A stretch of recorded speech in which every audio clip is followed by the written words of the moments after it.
Breaking news! The buzz coming out of Baltimore is intense. There's something buzzing in the air at Ravens OTAs that fans need to pay attention to. When you hear veterans and young talents grinding like it's January, not June, you know this team is treating every detail like it matters. But beyond the usual workouts and coaching conversations, this offseason has already brought some jaw-dropping surprises and some red flags that could impact the depth chart. What exactly is going on in Owings Mills that's catching everyone by surprise? I'll give you all the details, but first, be sure to like if you're a true Ravens fan. It's always awesome to see fans of all ages cheering for this team. And if you want, comment, "Go Ravens." My heart is purple and black right now, and let's flood the comments section with purple pride. Let's start with the standout that has everyone excited, Keaton Mitchell. Last year was devastating. He tore his ACL during what was shaping up to be a breakout rookie season. By the time 2024 rolled around, he looked like a shell of the player Ravens fans fell in love with. But now, this isn't a comeback. It's a rebirth. As Mitchell himself put it, "I feel like I'm back better than when I got here." It's going to be a movie, for sure. And if that's not enough to raise eyebrows, consider this. Mitchell has already set new personal bests in every speed metric this offseason. Remember, this is the same guy who hit 20.99 miles per hour during a 40-yard touchdown dash in 2023, the fastest speed of any Ravens player that season. Pair that version of Mitchell, fully unlocked, with Derrick Henry's bulldozing power and Justice Hill's elite pass-catching finesse, and suddenly, this isn't just a good running back room. This might be the best running back room in football. Imagine defensive coordinators trying to game plan for Lamar Jackson's legs, Odell Beckham Jr., if retained, Isaiah Likely, Mark Andrews, Rashad Bateman, Zay Flowers, and then getting blindsided by a lethal RB3 like Keaton Mitchell. This could be the most explosive Ravens offense in the Lamar era, and it starts with the health and speed of Mitchell. Then there's something that might seem minor to the casual eye but speaks volumes to the real culture being built: attendance. Yep, attendance at voluntary OTAs. It might sound trivial,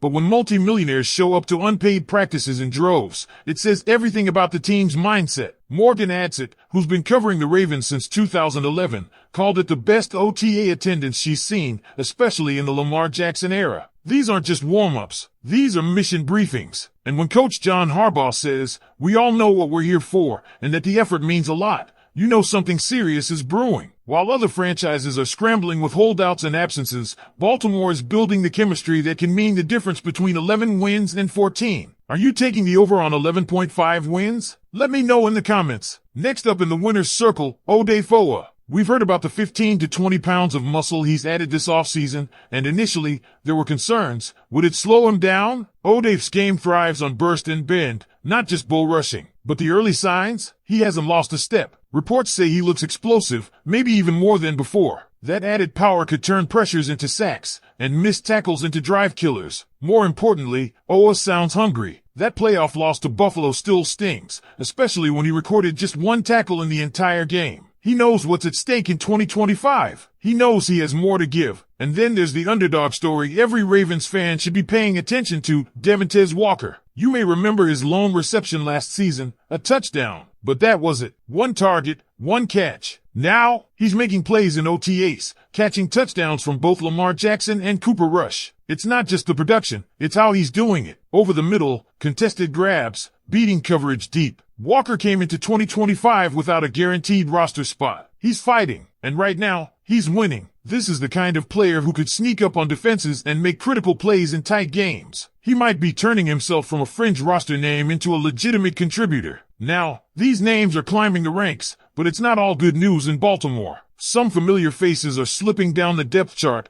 others are risking irrelevance if things don't change soon. In the next part of this report, we'll break down which Ravens players are quietly falling out of favor and why. Let's pick it up right where we left off. While Keaton Mitchell and others are lighting up the OTA buzz boards, there's another side to the story that's just as important, maybe even more. Because for every player on the rise, someone else is sliding into dangerous territory. Let's start with the most glaring name on the list, Andrew Voorhees. Look, everyone wanted Voorhees to be the next man up at left guard. His story was promising, battling back from injury, showing glimpses of starter potential. But something feels off this year. In 2024, after getting the nod for 3 starts, he quickly faded due to injury and barely saw the field again. Now in 2025, with the door seemingly wide open, he's not pulling ahead. Instead, it's Ben Cleveland who's quietly starting to steal reps and headlines. Cleveland, once a presumed odd man out, is back in the mix, competing with real urgency. Ryan Mink reported that Cleveland shouldn't be forgotten. He's getting first-team reps, and that alone puts pressure on Voorhees. It's not just about who looks better, it's about who's available, and right now, that hasn't consistently been Voorhees. And things get even more complicated for David Ohabo. This one stings. Ravens fans have been waiting,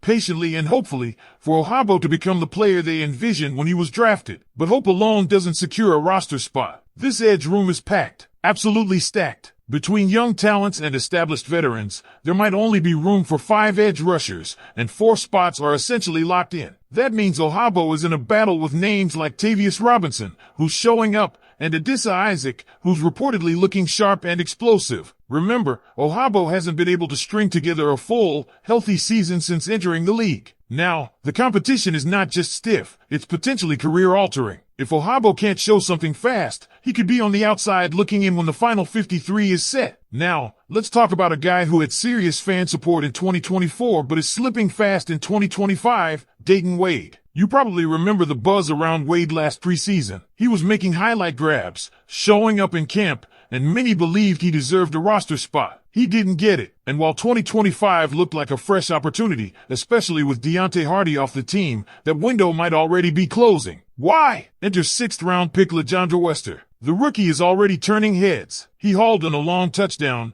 made tough contested catches, and frankly, looks like the more dynamic option right now. Ryan Mink said Wester can fly, and when it comes down to the final wide receiver slot, speed and draft capital often win. The Ravens spent a pick on Wester. They didn't on Wade. That matters. And unless Wade can flip the script in a big way, his window may slam shut once again. And then, there's Emory Jones Jr. This one might not be about performance, it's about availability. And right now, he's not available. Jones was one of only 6 players absent from OTAs. As a 3rd-round rookie competing in a wide-open interior offensive line battle, you can't afford to miss days. It's voluntary, yes, but when others in similar or better situations are showing up and putting in work, it matters. With left guard unsettled, reps are gold. Every snap missed is a missed opportunity to climb the depth chart. Nobody's writing off Jones's future, but there's no denying that missing this stretch isn't ideal, especially for a first-year player with starting potential. So that's where we stand. Voorhees, Ohabo, Wade, and Jones, each facing uphill battles in their own way. Whether it's competition, health, or just missed chances, their stock is slipping. And in a locker room as competitive as Baltimore's, slipping is dangerous. But the real question now is this: who's going to fight their way back up? Who has the resilience to flip the narrative between now and the preseason? Drop your thoughts in the comments. Which of these players do you believe still has a real shot to rebound and contribute in 2025? And don't forget to hit that subscribe button so you never miss a moment of our Ravens coverage. Like this video if you haven't already. It helps more fans like you stay connected to everything happening in Baltimore. I'll see you in the next breakdown,